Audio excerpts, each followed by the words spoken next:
Okay, we are now recording. Okay. So it's a pleasure to be here with you all today. We are happy and grateful because you accepted our invitation. And on behalf of the members of our community, we want to thank you, Vint, Sigrid, and Donna, for your time and for your generosity. Yes, this is indeed a very special moment for us as a cochlear implant surgeon and Paula as a CI user. We are already used to celebrate on a daily basis the wonders of technology, but I'm sure this is our top technological moment today as we gather three profoundly deaf people with bionic ears and a hearing aid user to this conversation through the internet that you, Dr. Cerf, helped to create. So we are very happy, and it's a really pleasure to be with you. Just a quick comment. My right cochlear implant died last Friday, so I am here today thanks to my amazing audiologist who borrowed me a backup. So, wow. So it was the processor that failed, not the implant. Yeah, the processor. Yes. You know, it's funny because Sigrid, when she got her first implant in 1996, I'm an engineer and I believe in backups. And so I demanded 3 speech processors and they refused to sell them to me. And I had this giant argument and finally with the president of the company, and I threatened to sue him if he didn't sell me the additional 2 speech processors. The irony is that we never had a failure of the speech processors, but her implant failed. There's no backup for that short of doing a reimplant. All right. So anyway, this is a celebration of technology as far as I'm concerned, as you just summarized. So maybe what we should do, Paula, I don't know how much Sigrid and Donna know about your story. So maybe each of you might just tell briefly how you ended up with cochlear implants and when. And then we can go from there, I think, with talking about what works and what doesn't work and what you hope for in the future. So if you want, I'll go ahead and start. I had just a little bit of hearing loss as a child, and about the age of 35 or so, my hearing started to change very, very rapidly. And at the time I was using hearing aids, but they were analog. And it was very difficult to fit me with hearing aids. And I was getting very little benefit from them. In fact, it was quite painful for me to wear them. I had very little hearing after 2000 hertz. But I had been told by the ENT that I went to meet with that I wasn't a candidate until I had no hearing left. And my wonderful internist found a place for me to go to be evaluated. That place was Johns Hopkins. And I ended up with a wonderful physician, John Naparco, who Sigrid also met and had the good fortune to have involved in her hearing loss journey. And so I received my implant in 1992. So I'm a very early adopter of this extraordinary technology. At the same time that I received a CI, I then took the helm of an organization which used to be called SHHH, is now called Hearing Loss Association of America, and have since been involved in a range of different nonprofit and for-profit organizations in the field.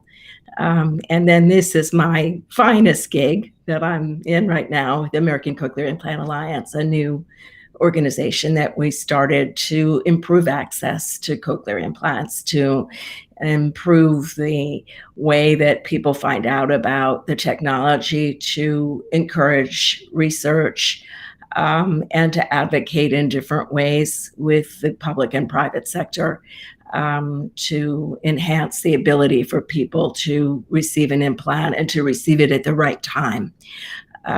So that's kind of my story. Thanks so much, Donna. That's a beautiful summary in a very short amount of time. That's extremely well done. Sigrid, would you like to summarize your experiences and try to be as brief as Donna? Well, when I was 3 years old in Wichita, Kansas, I had meningitis. That was the end of my hearing. The hearing loss was approximately 90 to 95 dB in my good ear. I wore a huge body aid and relied almost exclusively on lip reading. And had a normal education and enjoyed life. And then I think about the time I met Donna at SHH. She had recommended that I go to Hopkins for an evaluation, and they immediately took control. I got implanted in 1996. Then the implant failed 20 years later. We worked at NYU at the Langone Center to get reimplanted, and everything improved enormously over that 20-year period.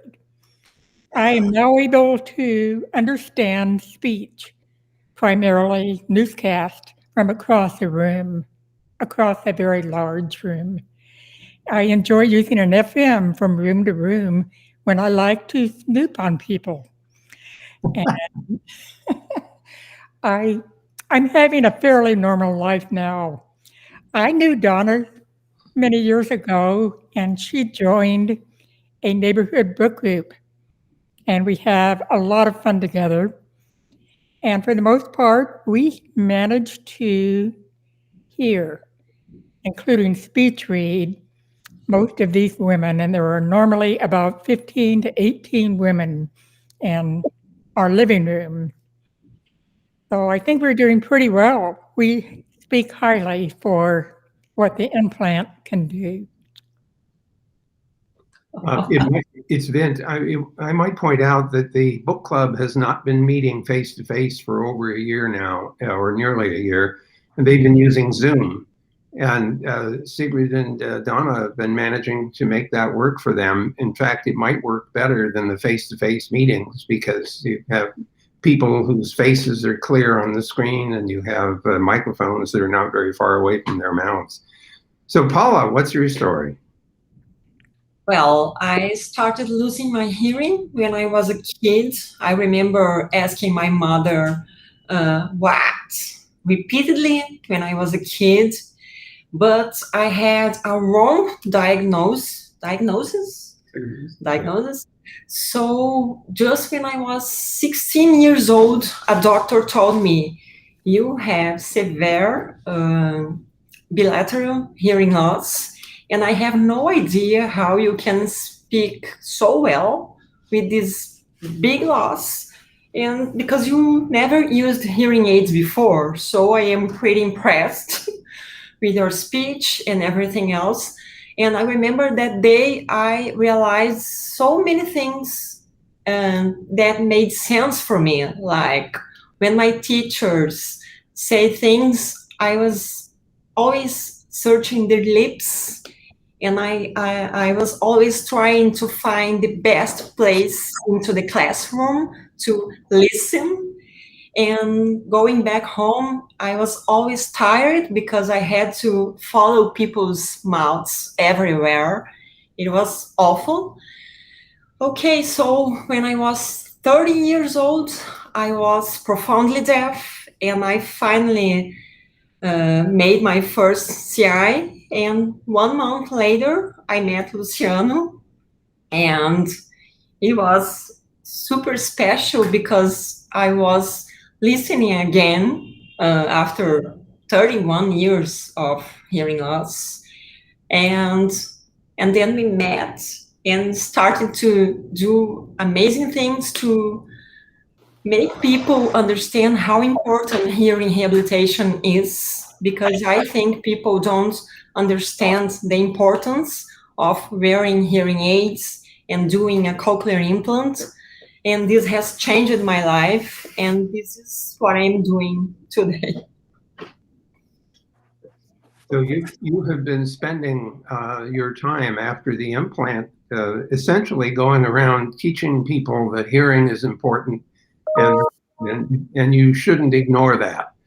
And there are a lot of older people who don't find it attractive to wear hearing aids because they hear things that they didn't used to hear and it bothers them, or the batteries are small and they have trouble making them work. And there are some people, I guess, who get cochlear implants who then discard them because they find them too much trouble. My impression, though, is that anyone who has had hearing is pretty happy to have a cochlear implant and to recover as much as possible the ability to hear. So Yes. it sounded to me, Paula, as if you and Sigrid had very similar experiences, because when she was in school, she had to lip read because there was nothing else available, even though she was wearing a big body aid. Did you have anyone helping you take notes in class, or did you have to do that as well on your own? No, because I didn't know I had hearing loss, and anyone knew it. So I was always trying to find hacks to survive into the classroom. So when I finally understood that I was deaf, it was like, now it's a new life. I felt freedom because, okay, I am deaf, I need accessibility, I need to do different things to understand the classes and to understand the teachers' voices, so let's do it. But at the very first moment, I was ashamed. I didn't want to tell this to anyone.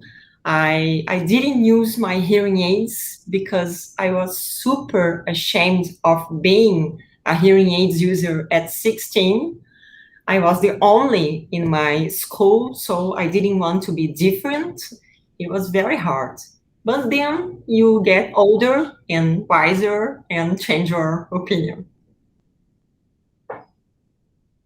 You know, I was 13 when I started wearing hearing aids, and it was a fairly bad time of life to have to wear hearing aids when you're discovering girls. And so the first thing I discovered is that if you're making out with a hearing aid, they squeal.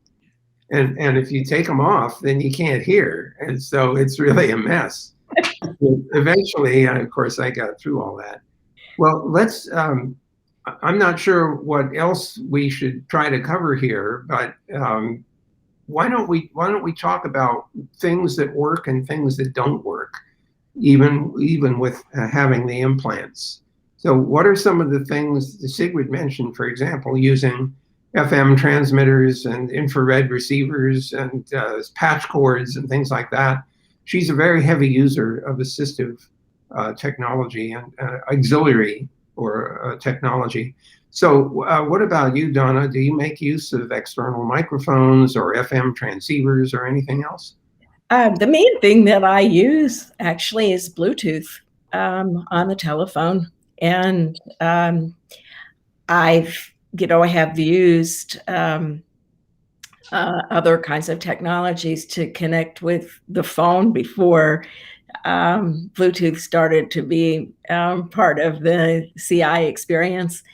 And so I actually use that a lot. And then I have another type of Bluetooth that I can use, for example, with the TV. And so I can have the TV transmit directly into my sound processor.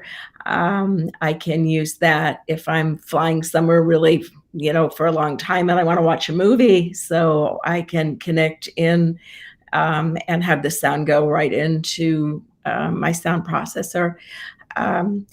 I find that at the theater, for whatever reason, I don't like the assistive listening device sound quality. Generally, sometimes I find one that works well, but I hear pretty well, and I find that a lot of times, if the microphones aren't well placed on the actors, if there's some noise in the system, that I actually prefer not using it. There have been times when I have been at shows with induction loops that have been installed and have found that that works really, really well for a large area assistive device. So I will make use of those. Really, I just, it's different in different situations. And because I've worked in the field and have been trained on my technology, I'm very familiar with what works for me. I think it's very challenging for some people to figure out how to make it work and what technologies to use in different settings. And if there was one thing I wish we could change about the whole process, it would be to insert more training for the CI recipient in the clinic about how to use different technologies and how to, what to try in different settings, and to put the person more in control of their hearing loss and how they supplement what they get with the cochlear implant. And I don't think we do a very good job at that.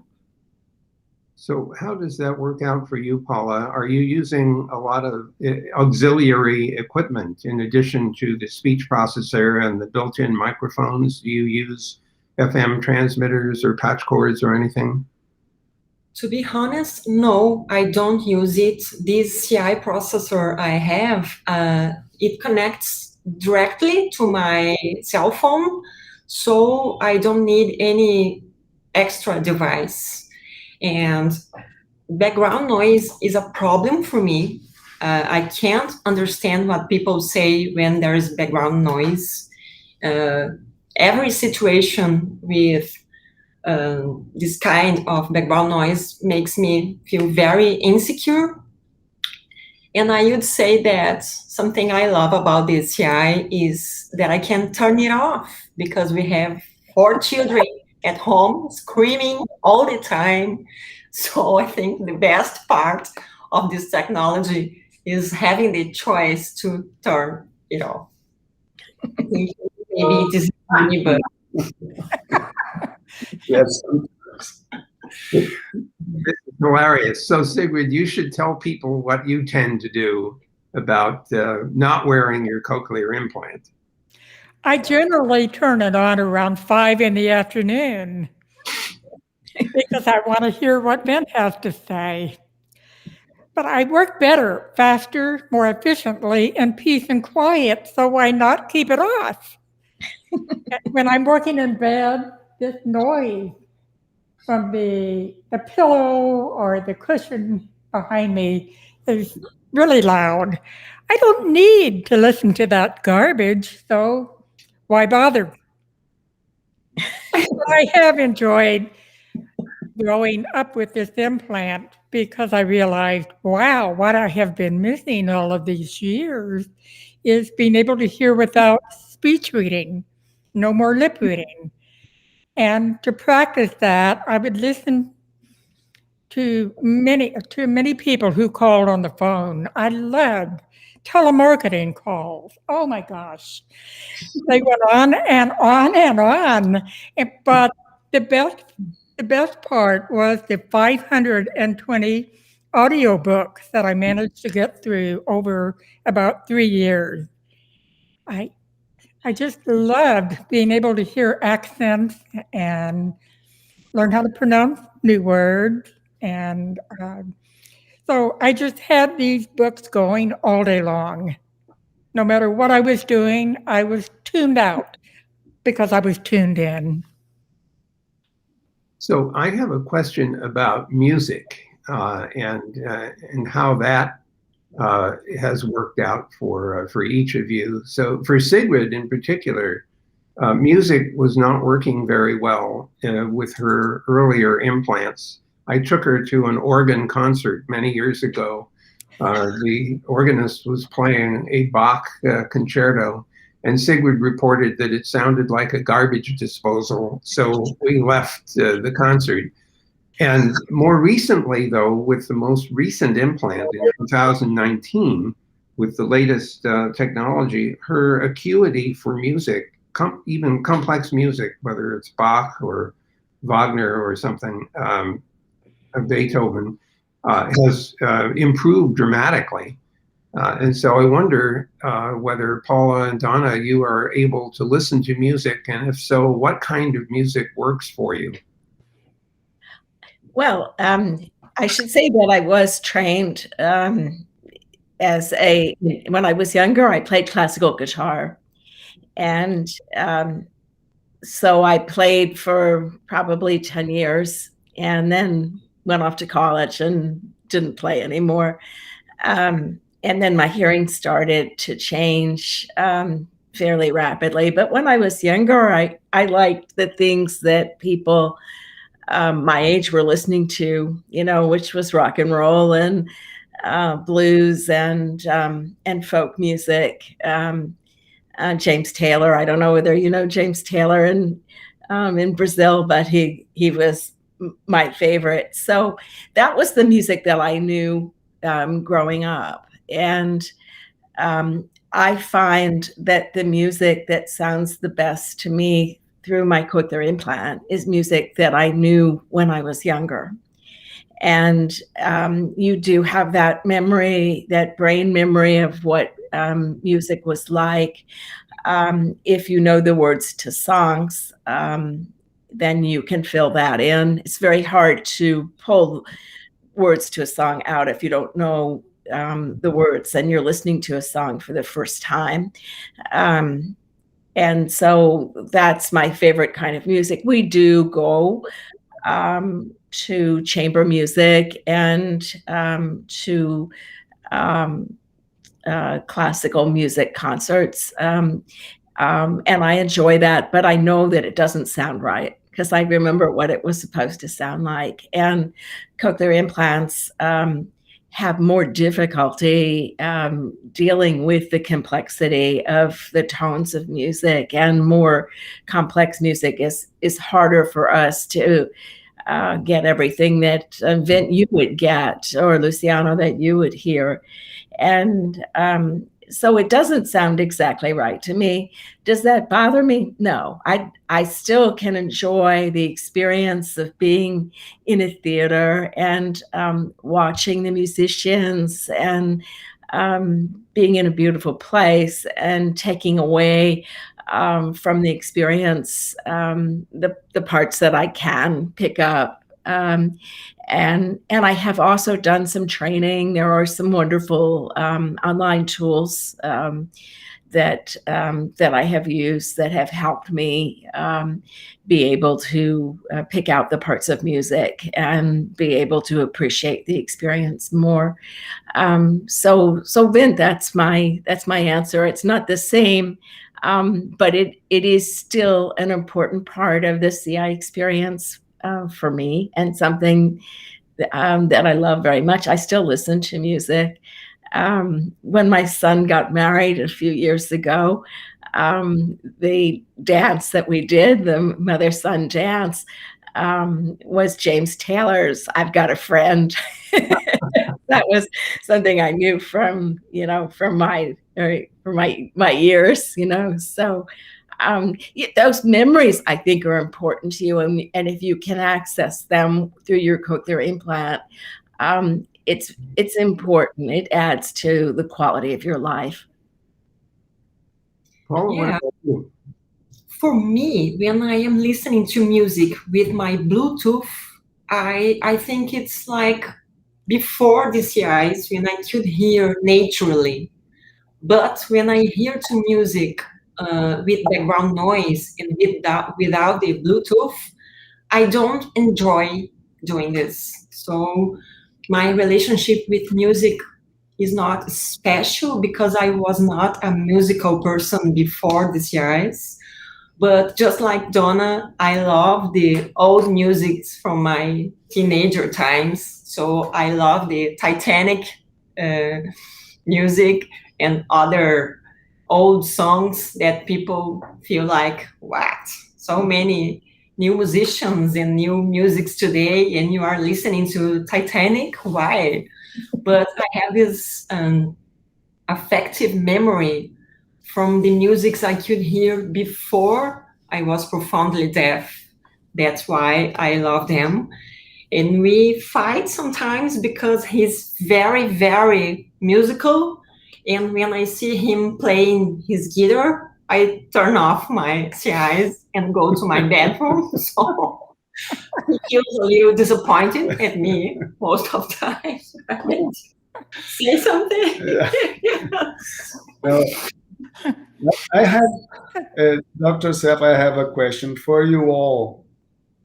So maybe, because now you are all very experienced users of hearing technologies, and you deal well with this. You advocate in this domain, you all, and but you three, I think, you were like children or teenager with hearing loss, and maybe I'd like to know if by that time did you struggle psychologically with hearing loss? Did you have any difficulty of start using the technology, and how you see that kind of difficulty that we encounter every time in the office with teenagers and children? How it was for you three? So Sigrid, of course, lost her hearing when she was 3. So her experience is different from the experience that I had. Although I was born prematurely, my hearing loss was not very evident until later. I would lose about 1 dB per year. I started wearing hearing aids at 13.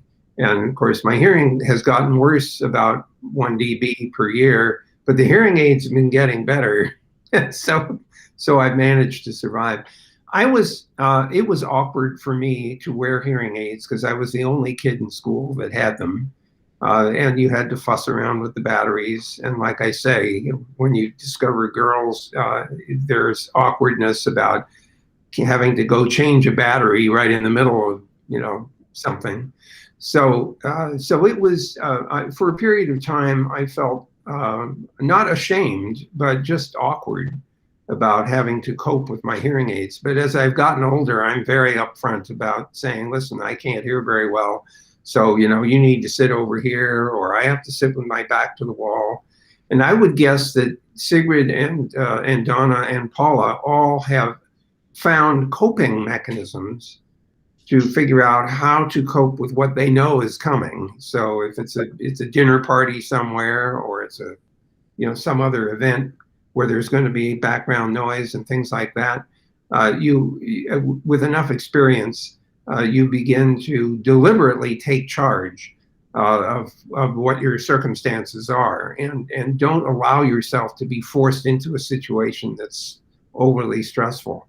So I'm curious, I don't know, Sigrid, I know that you used to have a tough time preparing for a dinner party because you knew you were only going to lip read. We couldn't have too many people, and you were really tired at the end of the meal.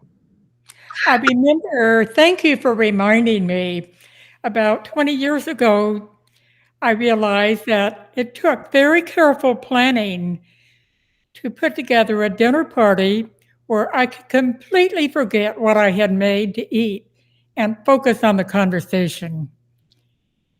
And I even taught a class in cooking called the Do Ahead Gourmet. I think that as a child, as a teenager especially, I was embarrassed when people would raise their voices, and it made me feel different. In those days, it would never have occurred to me to say, "Oh, I'm your best friend. I want to hear everything you've got to say." But you need to remember, and I'll prod you if I miss a single word. I'm eager to hear you.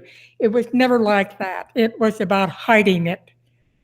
So I evolved over the years, and we can even laugh about it and have the friendliest conversations about disabilities in general, which I think is a good human growth pattern that hearing impaired people gradually learn to live with. Paula, what about you? I remember when I had just one CI, when we went out for a dinner, I had to choose the perfect place to be. So it must be behind the walls because of the background noise. And that time, just with my right CI, I was always positioned like, how do we say this in English? Satellite, Yeah. because I needed to understand what people were saying to me in a dark place, in a noisy place. And I remember I was always looking at Luciano like, please be my Google transcribe because it's hard. That's why one of the reasons I decided to do the second CI. And today my localization, my sound localization is much better in this kind of place. But I must say that after 2 drinks, I listen very well and my English is perfect and I'm the funniest person in the world. You know, I think one thing that Sigrid always insisted on is better lighting. You know, because if you're going to lip read, you have to be able to see people. And so we would go to a lot of trouble to insist on turning the lights up and turning the music off, which sometimes caused a lot of hassle. So what about you, Donna? What kind of coping methods have you adopted? I think I figured things out actually pretty early on. And one of the things that I used to do, because one of my first jobs, I did a lot of public speaking, and I would be on a stage, and at the time when I knew people would be asking me questions, I would walk off the stage and walk into the audience, and people thought I was being very interactive, but in reality, I was just trying to get close enough so that I could hear them and see their lips. I do exactly the same thing. Yeah, people just thought I was such a great speaker because I would do this. You know, I was just comfortably in amongst them and moving around while I was talking. And I always had to have a mic in my hand, you know, a remote microphone. So that would always be specified if I was going to be giving a talk somewhere. So I figured that out pretty quickly. I figured out where to sit in a room, you know, so that I could hear people. I was working in a consulting capacity before the Americans with Disabilities Act. Before there were mechanisms to help someone in different settings. Vint, you would appreciate this. My husband went and set up, before there was an internet, a chat mechanism with one of my clients who was about an hour and a half away, and that's how I would talk to him because our relay services were so abysmal at that time. You know, you never knew who you were going to get to type for you and if you would find someone or if you would be waiting. So I used technology even at that time. I used to record conversations on the phone. Greg reminds me of this. And then to be sure I hadn't missed something important, I would play it back later for him, and he would fill in the gaps that I had missed. So there was a lot of that kind of stuff going on. At that point, I didn't know there was such a thing as a cochlear implant. I had no idea. And when I had some inkling that this technology exists, that was when this one doctor basically shut me down and said, I'm not going to talk to you about it because you're not a candidate until you have no hearing left. She never tested me. You're supposed to test someone in best data to see how they're doing with senses. She never did that. She just decided that I wasn't a candidate. So in my case, my internist was the one that did the research for me and told me where to go and told me who to see. And he became an advocate for cochlear implants for his patients. He kept materials in his desk drawer, and if he saw someone who he thought needed one, he would send them to me to talk to, and he would give them, information about where to go. I really feel like the awareness piece, at least in the US, is what is keeping people away from this technology. And unfortunately, the people who dispense hearing aids are not telling people that they're candidates. And it's extremely frustrating for us to see this and know that it's going on. So anyway, I'm kind of off topic from what Vint was asking about. But there were a lot of hacks. You said the word hacks earlier, Paula, but I think there were a lot of hacks that I was using to kind of just get along before the technology caught up for me. Donna, you just mentioned the lack of awareness, and we all know, and you know very well, that it's a huge problem for hearing rehabilitation.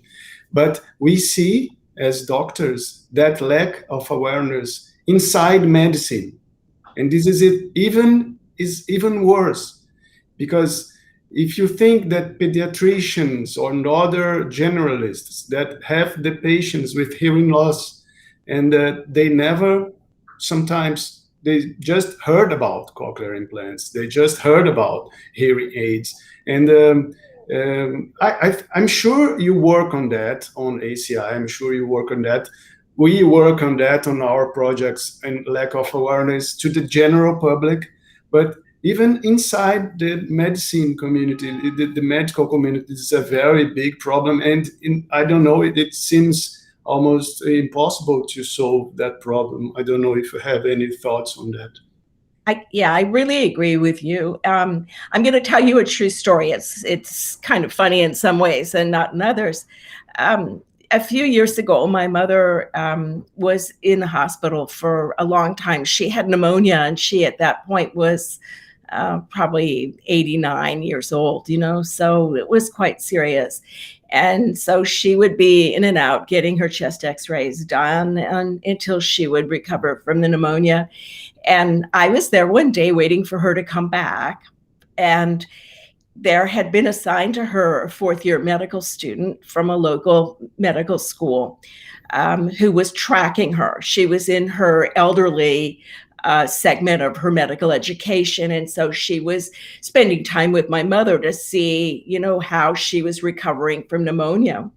And so I went in, and my mom wasn't there, and I said, so hi, Naomi, how are you doing? Have you had your segment yet on hearing loss? And she said, yes. And I said, did you learn anything about cochlear implants? And she said, no, but your mother told me that you had one, so now I know all about them. Oh.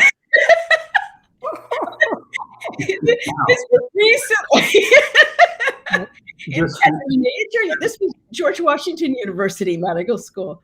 So they just don't teach them about the range of rehabilitation available to people in medical school, even today. Yeah. Even within the ENT community. Yeah. I heard once of one colleague surgeon that he said, "I don't believe in cochlear implants." He was an ENT doctor. Why? Yes. Of course, he didn't do cochlear implants, but even in the ENT community. So there are a couple of things here that are worth pursuing. One of them, of course, is simply a campaign to make it known that cochlear implants work.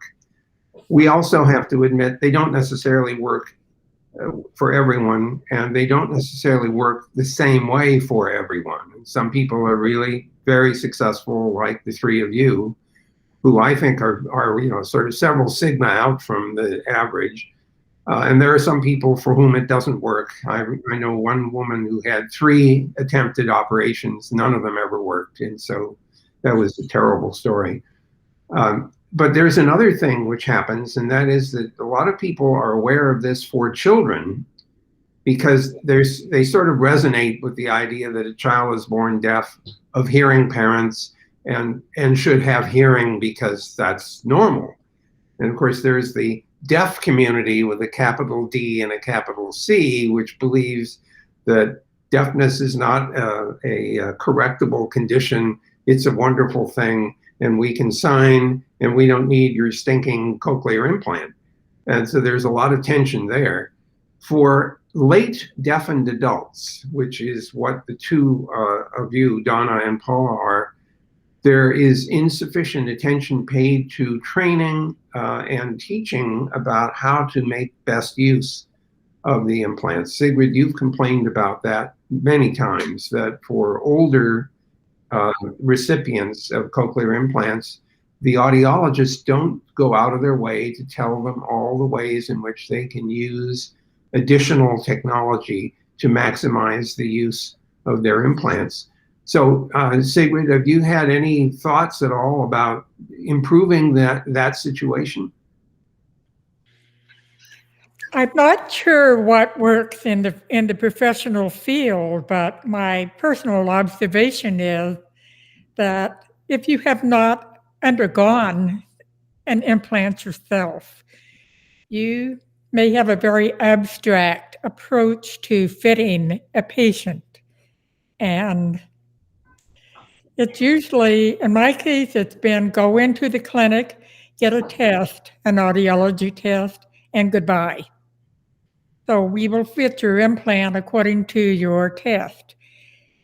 It has nothing to do with real life out there.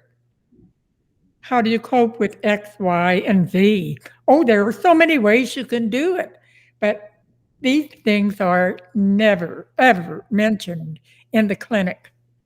So I'd like to make an observation about Sigrid's approach to adapting to her cochlear implants. She insisted on making herself listen.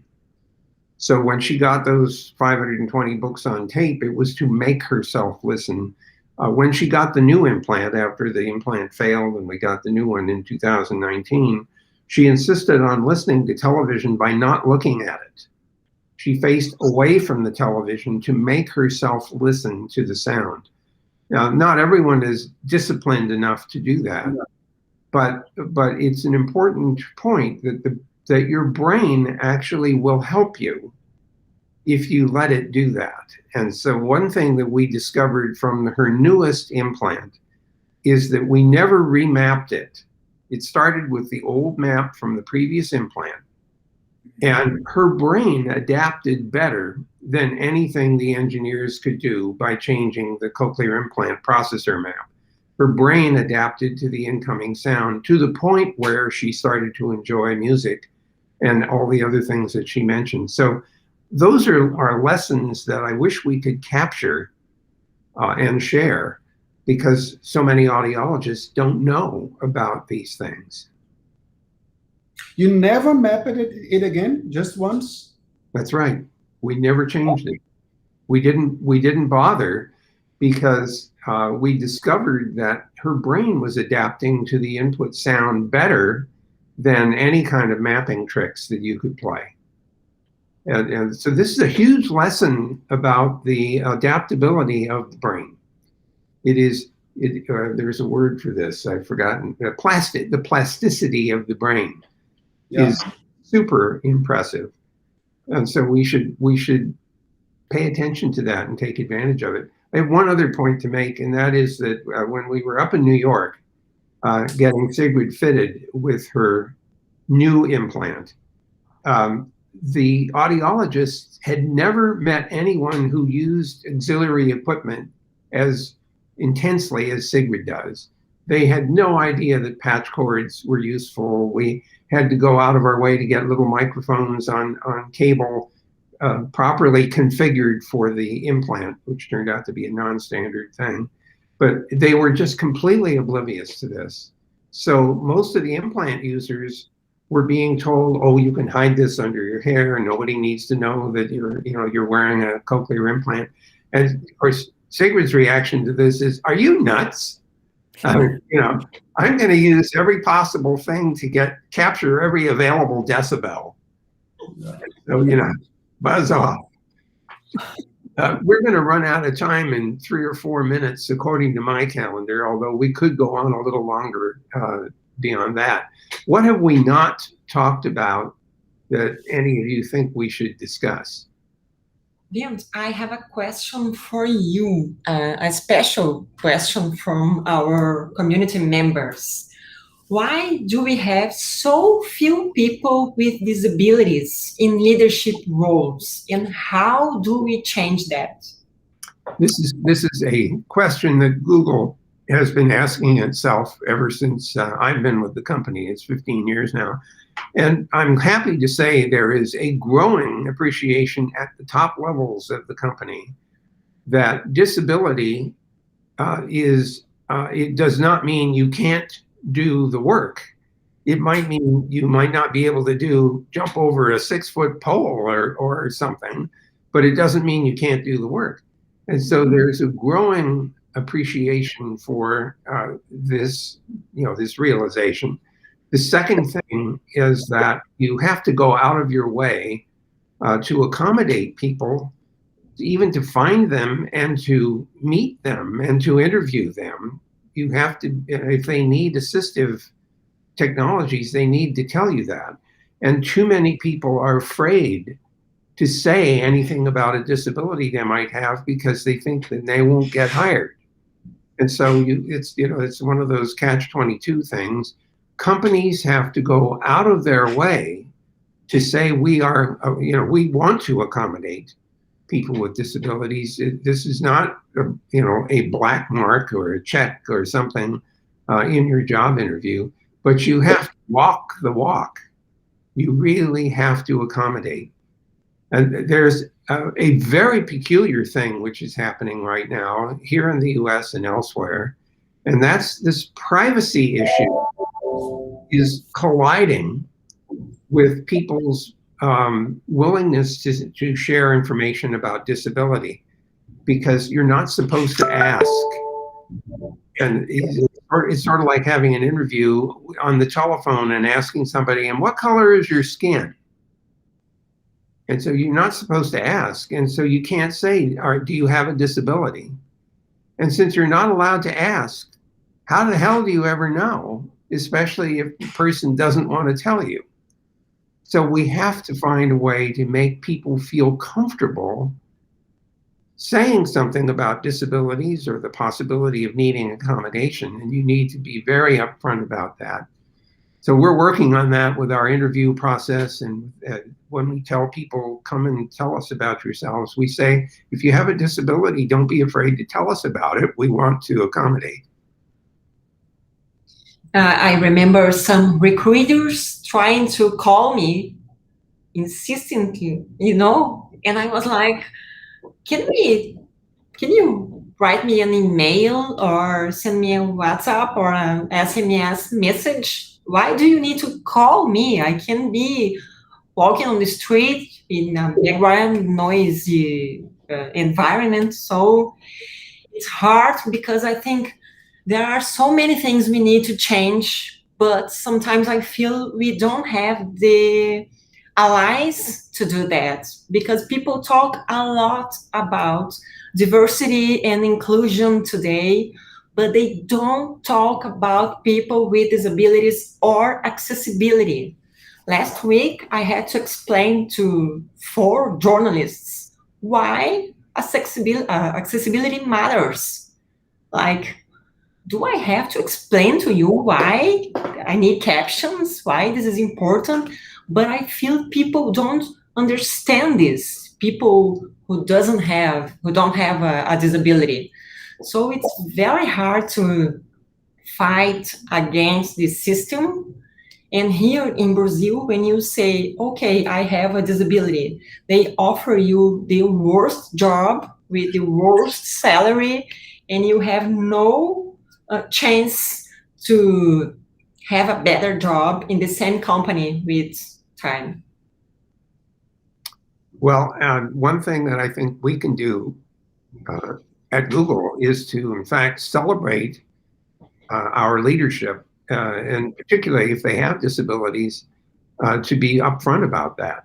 But that means everybody has to be comfortable admitting or saying that they have a disability, and that's been a huge challenge.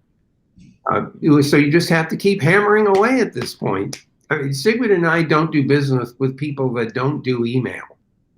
We basically, we say, we don't want to have anything to do with you. If you can't do email, we'll find somebody else. Yes. You want to say something? That's okay. Yeah. In Portuguese, Italian. I apologize, but I have to go off on another call. So I need to end the recording here. It will take a few hours for the recording to be processed, and then I'll make it available to all of you to download and make use of however you want to. Okay. It's okay. If that's really picture everyone together, because this is a historic moment for me. I'm super happy. Well, I'm glad that we did get together. This is special. Okay, I'm going to stop the recording now.